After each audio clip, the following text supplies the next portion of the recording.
Some of you are spending hundreds of pounds a year buying in fatwood. If you know what you're looking for, and if you can recognize the secret signs that I'm going to teach you today, then you'll never have to buy this stuff again.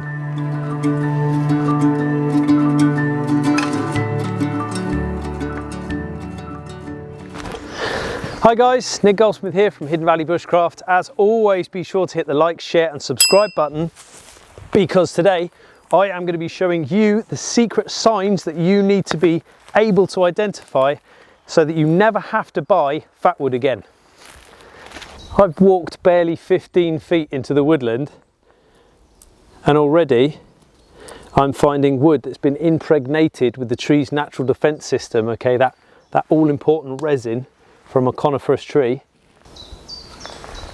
And what it's done is it's pumped in the resin where people have walked through here numerous times and snapped and damaged the tree. The tree thinks it's been predated upon, and so to respond to that, it's pumped resin in. Trees don't heal, they seal. There's an invisible game of fungal thrones going on around us all the time, guys. You can't smell it, you don't notice it happening, but it's happening. And the moment you break the sacred outer layers of any tree, not just a coniferous tree, you're inviting those fungal spores to get in and for that attack to manifest. So in coniferous trees like this, the natural response is to create fatwood. So what's happened is this sticky resin has been pumped into the end of the twig here to stop those fungal spores from getting in. And you can see this white mass around the outside. Now if I light this with a lighter, it'll become even more apparent. Hopefully you can see the shine. And in fact, it's so flammable, it's basically started already. It's that simple.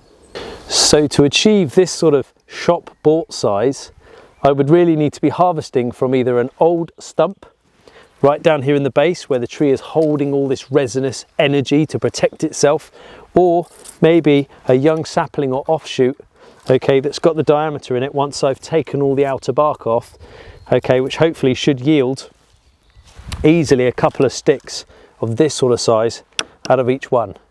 Only one way to find out. Let's take a look. So I've cut this piece off in the hope that what the tree has done is sealed itself off with resin and that this would be absolutely full. However, as you can see, there's very little fatwood in there, which means it's sealed around the root collar. It's done a successful job. The reason for this is these two young pieces coming off have been light suppressed. The tree is able to understand that this part of itself doesn't get enough light all year round, and so it has closed itself off, and it's basically not going to waste energy trying to grow something that isn't going to be able to flourish. So this is one of the reasons you might find it hard to find fatwood.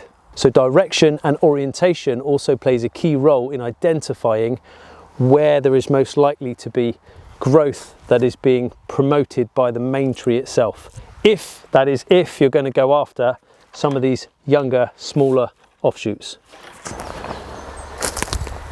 Okay, so here we go. The secret sign that you're looking for is where at the base of some of these little branches relatively low down, there is almost a white powdery substance which seems to be slightly running underneath, a bit like the effect of a sort of bird poo that's been washed out by the rain. That's the kind of best way I can describe it. And what that is the resin.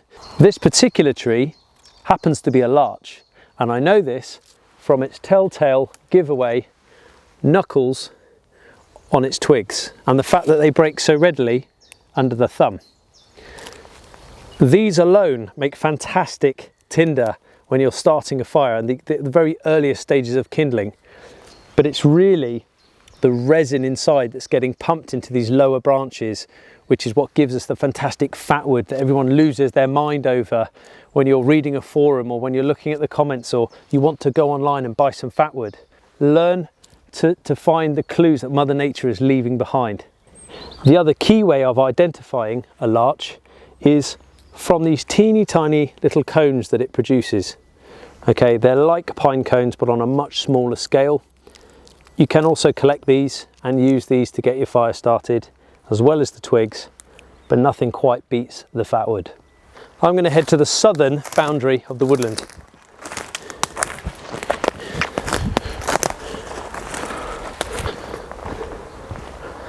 Here we are. This is exactly what I'm talking about. Another top secret sign that you need to be looking for, this new growth coming off this particular branch on the southern aspect tells me that where this branch was sitting off of, the tree would have had to first close this one off. And how does it do that? It creates fatwood. So it has literally just sealed, it's pumped the resin in to the top. Put a light on it, see what happens. What I'm just doing is just lighting and heating this, see whether it goes shiny. So the place to find fatwood in real quantity is going to be in the stump.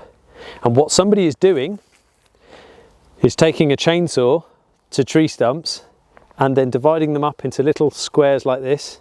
Okay, so in a pine tree stump you'll have lots and lots of this resin, and then they're selling them online, each stick at whatever price you get them for. And so just think, you could be doing the same too. I've just found this literally lying just off of the track. Now, it's clearly a piece of larch and a sizable branch that's come down. The big giveaway for me was the weight. It felt so much heavier on one side. And of course that weight is resin that's been pumped in to create fatwood. This is a response to a fungal attack which has happened here. And you can see the fungus has eaten out the pith. The tree has responded in kind by pumping it full of resin. And you can see the discoloration, or the change in colour, which denotes the fatwood underneath here and the lack of on top. I just think that's pretty incredible, isn't it? That is literally resilience in play. That is a classic example of how resilient trees can be. I don't think we're too far different. Okay, if we experience a bit of trauma, we find a way to protect ourselves, to cover up, to manage, to get by. Now there's another part to this coded compartmentalization of decay and dysfunction in trees, and that's the part about growth. So once this has started happening inside the tree, it shuts itself down, it seals itself off with all of this resin that gets pumped in to prevent the spread of the fungus or the decay or the rot inside of the branch. What it will then do is it will react, okay, and that's when we see something called reaction wood, where it will try to produce 30% more of itself. It will actively grow in order to overcome what's going on inside. So even though the pith may be completely rot out, you'll see this on some trees, they will have survived by creating this incredible growth around them. Reaction wood. We're no different to that. I think about my journey, I think about what I've been through, I think about the hours of study that I've put in, learning about the outdoors, what makes things tick.